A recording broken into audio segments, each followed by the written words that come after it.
Greetings, Earthlings and Baxians. This is Dave Hurwitz, Executive Editor at ClassicsToday.com.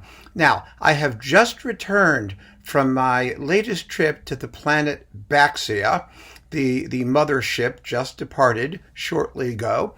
And, it occurred to me that I had such a lovely time, first of all, that even though we've done our first video about the music of Arnold Bax, Baxia's most popular composer and greatest denizen, and composer of the national anthem of the planet Baxia, a sample of which I played for you, we might as well do one more, because it was so much trouble to go back and forth all those light years, and the people were very, very pleasant.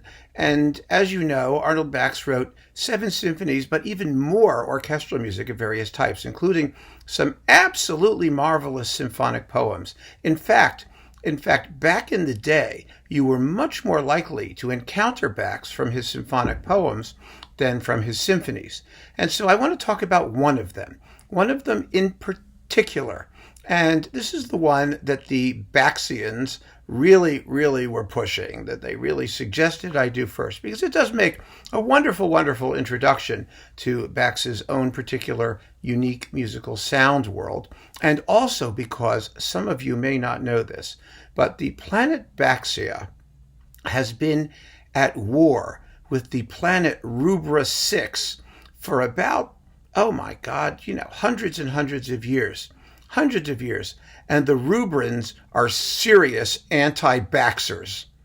And because they're anti-Baxers, they are opposed to any further mention of Bax's music. And this piece in particular really gets their dander up. And so the Baxians asked me, as a way to sort of stick it to the Rubrans, if I would talk about it. And so who am I? Yes, it may foment an interplanetary cataclysm, but I figured, what the heck, because it's really beautiful music, and if they want to kill each other, it's not my problem. It's just not my problem. And the work in question is Tintagel. Yeah. Now, you may very well ask, what is a Tintagel? Well, Tintagel, there are many ways to pronounce this, by the way, just as you could pronounce Celtic, or some other ways. Well, Tintagel, depending on where you live on the planet Baxia, you may say it differently. Now, the normative pronunciation, as far as I understand it, is Tintagel. But in North Baxia, they call it Tintagel, and in East Baxia, it's Tintagel, and there are many, many ways to do it. And so I wouldn't worry too much, as long as you spell it correctly. Tintagel. That's Tintagel. And you really don't want to know what the anti-Baxers on Rubra 6 call it. Oh, I can't even share that. It's far too vulgar. But Tintagel is a rocky promontory off the coast of Cornwall, upon which sits a castle, and it was allegedly, the birthplace of King Arthur. So it's a site that is just full of legend and mystery and heraldic poetry and medieval stuff. It was just the kind of thing that Bax adored, absolutely adored. And his tone poem is really just an extraordinary piece of music. And, it only has one sort of problem. And the problem is that the opening, which is a seascape, it is one of the great seascapes in all of music. It is so beautiful and so evocative that it's kind of hard to follow it up with anything else. It's a little bit like what happens to Strauss in Also sprach Zarathustra, because the opening is just glorious. It's amazing. It's mind-blowing. And then for the next 30 minutes, you sit there going like, it's none of this is good. Tintagel doesn't have quite that problem because it's only 15 minutes long, first of all. And it's much more compact and unified thematically. but it does have a sort of tumultuous middle section where you sort of wish, oh, when is it coming back? But it does come back. Unlike Strauss, which just peters out into noodly nothingness, this piece actually ends with the same triumphant glory with which it began. And that is a wonderful, wonderful thing.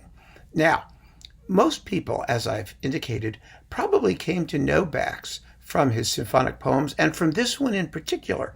And the disc that did it, and that did it for me way, way, way back in the day, was this one. I still have saved it all these years. It's such a wonderful, wonderful disc.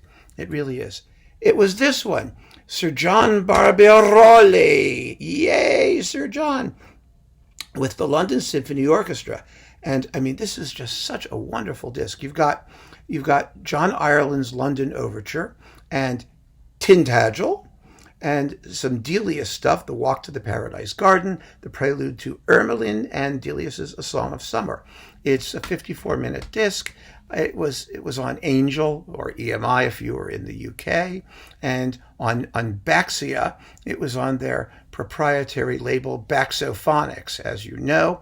But it is an absolutely amazing disc, and this is where I first heard Tintagel and went, whoa, this is really something. This is a composer who knows his stuff. I mean, really knows how to use a big orchestra and make a glorious sound, and it really is just beautiful. So that Barbirolli recording is wonderful, and I can recommend it with absolute confidence. But if you want all Bax, well, we'll have to talk about some other ones, and there are happily quite a few. The other disc worth noting, there are 5 of them here. They're all worth noting, is this one with David Lloyd-Jones, who is absolutely wonderful, with the Royal Scottish National Orchestra, doing a whole bunch of Bach's symphonic poems.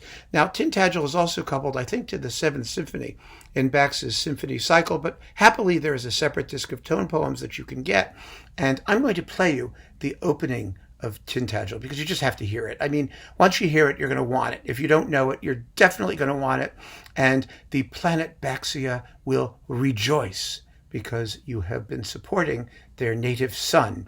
So here is the opening of Tintagel.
Yummy, huh? That's serious. That's a serious seascape. I mean, the waves crashing on the cliffs and the sun coming out from behind the castle turrets and the trumpets, the heraldic trumpets blasting away. I mean, you know, it's all in there. It really is. It's just a beautiful, beautiful piece. And so the only thing we need to do now that we know what it is talk about other performances of it. And there are a lot of them, and they all are recommendable. It's really kind of astonishing because The piece, they're all about the same time, about 15 minutes. They've all been recorded specifically by, UK orchestras and ensembles, or, Irish orchestras or ensembles. I mean, there's no, unfortunately, sort of international cachet to this work or this music, which is a real pity because it deserves to be played elsewhere. And I did it in my community orchestra when I was repertoire director type guy. I insisted that we do Tintagel, and we just had a blast doing it. It worked really well. It's beautifully written. It was fun to do. The audience loved it. It's a great, great concert opener.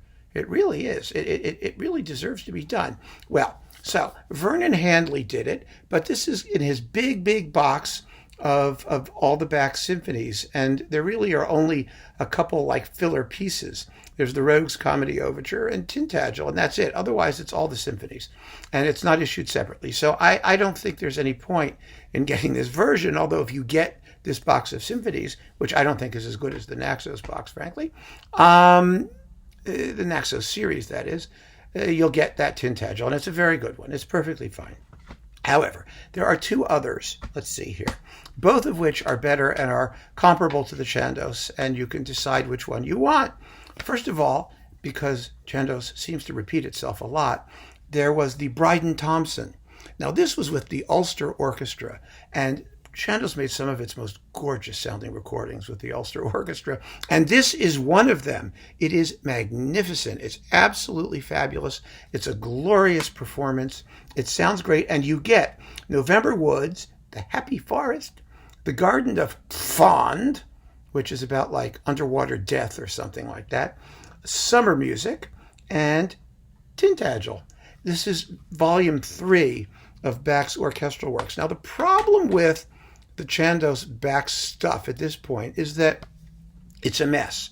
Some of it's in print, some of it's out of print. They did a whole series of Bax orchestral works. It ran to like 8 or 9 discs, not even counting the symphonies. And what they really, really, really need to do is just throw it all in a box and issue it as Bax orchestral music and sell it as a box, as a collection. It would be a marvelously recommendable collection. They could pick whichever symphony cycle they want. That's fine. But to get all the other stuff, it's gotten very, very complicated, and it's very messy right now, which irritates me like crazy, because when you have, some great stuff and a unique catalog that nobody else has, you really sort of have an obligation to make it easy to purchase and find and deal with. And they haven't. And, the Baxian embassy in London has officially written, to Chandos and to the British government and asked them to clean up their Bax collection. But I don't think it's going to do any good. And I spoke to the head of the foreign ministry when I was on Planet Baxia, and I asked them, why can't they get these people to get their Baxian act together? And it turns out that they feel that the anti-Baxers on Rubra 6 have had something to do with the fact that Chandos has not been very, very quick and proactive in getting their Bax catalog together. I mean, and that really is a shame. It's a terrible, terrible shame. I don't think they should be listening to those people on Rubra 6. I don't think they're doing them any good. Anyway, that is an ongoing issue. However, just as fabulous, and really absolutely fabulous, is this one. The London Philharmonic with Sir Adrian Boult on Lyrita, one of those glorious Lyrita recordings. On this disc, you get Northern Ballad No. 1, Mediterranean, The Garden of Fond, again, November Woods, and Tintagel. So this is a great disc to have. It sounds fabulous. It's wonderfully played. And, the performance of Tintagel is a little quicker than a lot of the other ones out there by about a minute, which makes it very, very exciting. But, for my money, the example you heard was this one, again, which has Tintagel, The Garden of Fond, The Happy Forest, The Tale the Pine Trees Knew. It's a different one, and it's long. It's a big one, 16 and a half minutes. And November Woods. These are all wonderful, wonderful pieces full of atmosphere and Celtic or Celtic twilight, whatever you want to call it. If you were in Italy, you'd call it Celtic. So there. And it's beautiful, beautiful music. Great fun, full of color and has some great tunes in it. And sometimes it's like a little shapeless, but it doesn't make any difference. It's atmosphere music. It's wonderful, wonderful atmosphere and mystery and tension and excitement and color and charm, and it's just great. And I'm not saying this because I had an all expenses paid trip to the planet Baxia. I am not. I am not being paid off by the Baxians. This is all stuff that I thought and enjoyed and listened to even before I even knew about the planet Baxia, and before I'd had an opportunity to go see their lovely, lovely orange foliage and blue fog and lavender skies and, all of the things that make Baxia such a special place.